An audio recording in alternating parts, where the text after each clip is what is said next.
Hey guys, NJ here, and we're having a look at a battery checker. This is by ISDT. This is a brand new thing that's just come out.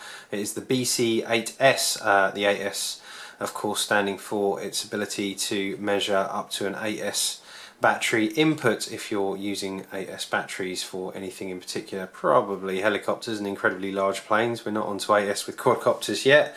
I say yet, God, the speed that things are moving, it won't be long. Anyway, what I have found with this little guy is it's really, for the price, quite a nice, neat little package. Very light, very small. I'm really going to compare it to something that we're more used to looking at, like this. Which has a couple of 12-volt horns on it. This is a pretty loud buzzer by comparison to something like this. You'll notice that the alarm on this has considerably smaller horns. You can see them in there. I think it's more like two 5-volt horns on this one. So it's about probably a little bit louder than the kind of buzzer that you have on your quad if you were going to use this for strapping to the side of a battery, for instance, and you actually wanted to fly it. You could do that. Let's have a little look at what you get when you plug this guy in. So we plug it in this way round. And you can see you've got a row of LEDs there as well, which is nice. So we've got a couple of different screens here. Let's cycle through the main one. So there you've got a rough idea of the battery capacity in terms of what's in it. It says it's about 40%. Obviously it's not a linear curve when it comes to actually measuring the capacity of a pack based on its voltage. It's a little bit tricky to, so you only really want to use that as a guide on any of them, but it's nice that it gives you a rough idea. So you have the total pack voltage in the corner. You can see the package, it sees it as a 4S. It has this lowest reading at the minute, because we've just plugged this in. It's saying 3.76 was the lowest. So as I was saying, if you were to strap this to the pack and fly with it, it will actually record the lowest that the not just the lowest voltage that the pack sags to. It will actually look at the lowest that each cell goes to as well, which I think is quite an interesting thing, and potentially quite useful data. If we cycle through, you can see there's actually 3 screens, I think, that you can choose to look at via the selection button on the bottom here, and then a menu button at the top. And here, this is where it's a little tricky to see, but if I get it a little bit closer and it will focus, I don't know if you can see in the top corners there, you've got, it's very difficult to make out, but basically that each bar is actually split horizontally into 2 segments. The upper half will record how much the cell dips by, and actually, so if we put this in and flew it and actually drain some power out of it, it will show you the lowest point at which the cell has sagged on the top half of that horizontal bar. You can just about see that top one starting to go, and as it kind of flickers in out of sort of 377, 376, 375, etc. So that's quite a nice little feature, and then if you want a slightly more clear display of each cell's voltage, you can do so on that screen. You'll also notice you've got some stuff on the side here as well, and it does, it's a very simple manual here that gives you a rough idea of what's going on, but it does actually mention what those things are. So you've got the these are all the alarms and if they're enabled or not. So we've got the high voltage alarm, which if the pack plugs into this and it's spots that the pack voltage is higher than whatever you decide it should be, depending on the battery type you're running, there will be an alarm for that. We'll have a look at that in a minute. There is a low voltage alarm, which is the next icon down. The next one down from that is voltage difference alarm. That's quite cool. So the voltage difference alarm is actually looking at a difference between each cell, and then you can calibrate how much each cell is out from another. I think it comes by default set at 0.3 of a volt. If it sees one of the cells at 0.3 of a volt difference to the rest of them, it will set an alarm off saying one of your cells is well out of balance. So yeah, that's a cool feature. And then the last one, UAV location alarm. UAV, so it does seem to think this is for quadcopter pilots. So the UAV location alarm, basically it will sense when you're flying from the voltage sagging, and then that will become active. and then when you land and it sees the voltage recover, at that point it will kick this alarm. Well, it won't kick it in, but it will activate it, and then it will run for 1 minute after it sees that voltage recovery, before it then sets off the alarm and the lights. As I sort of previously mentioned, it's not the loudest buzzers in the world, certainly not compared to a 12 volt like this, but it's certainly loud enough and does the job.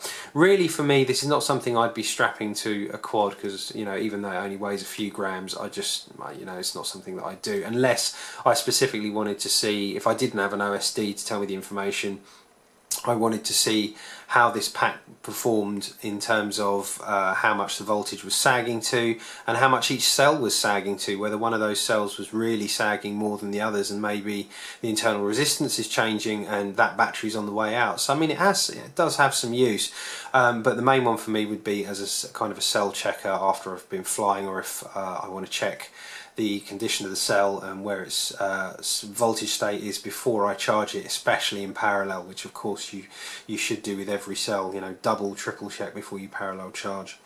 So that's kind of a cool thing. So getting to the settings menu, we hold down this button here. That will take us into the first menu, and there we can choose, with the lower button we can now select, we've got LiPo, lithium high volt, so the 4.35 per cell voltage, LiFe, and lithium ion, and I think that's it. Yeah, then it's back to LiPo. If we go across the next one, there is your low voltage alarm, and you can set that. Let's see what you can set it to. So you could say, right, okay, so 3.9 volts per cell is the lowest the low voltage alarm can go off, and the lowest you can have is 2.5, which would be obviously under load if you were going to do that. But yeah, you wouldn't ever want to run it down that low. That would be kind of stupid. So yeah, you know, whatever you're comfortable with, 3.2 to 3.4 is probably fine. Let's leave it at 3.3 volts per cell as an alarm point.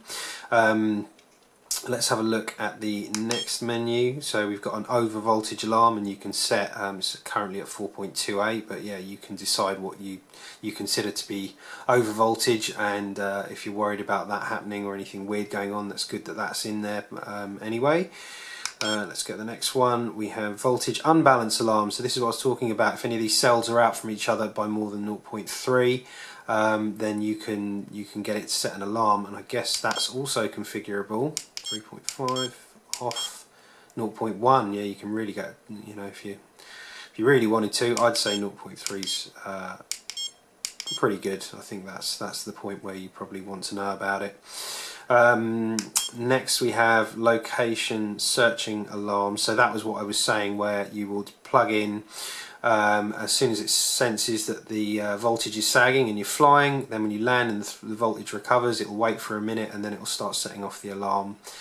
So if you want a backup alarm, you know, this is something that you could use. Not something that I'll be using, so I won't be flying with it, but you know, it's not something that will just, you know, there's no harm in leaving it on, put it that way. Unless you're actually going to fly it, won't just go off on its own.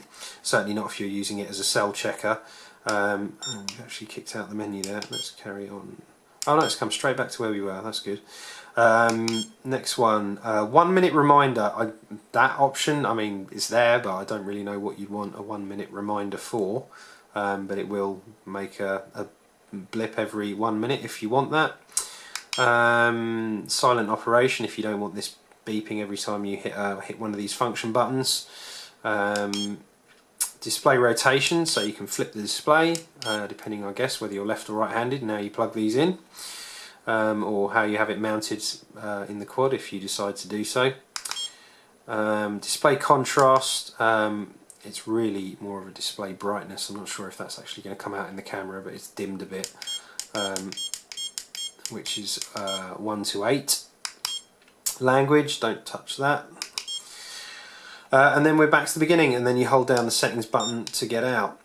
So let me just, let's go back in the settings menu actually, and then what we'll do, let's just go over to, what am I doing? LiPo, low voltage alarm, and let's set that to, because this is at 3.7, so let's go to 3.9, and then we'll save it, and you can hear what the kind of loudness of that alarm.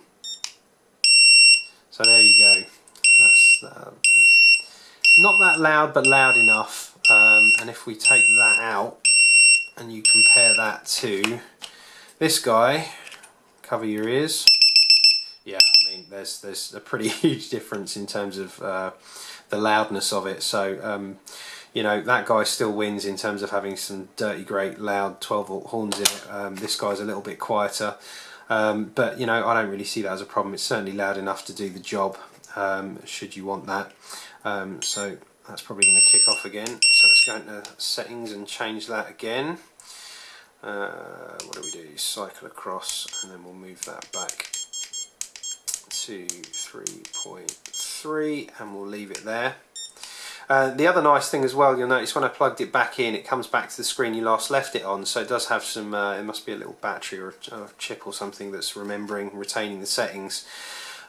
So yeah, you can kind of choose whichever screen you like, and really there is no more to it than that. It is very, very simple. I think maybe now you can start to see that top cell, the top portion of cell 4 there, just where that lowest sag was to. So yeah, we can kind of make that out a little bit more there. So yeah, it's a great little unit, to be honest with you.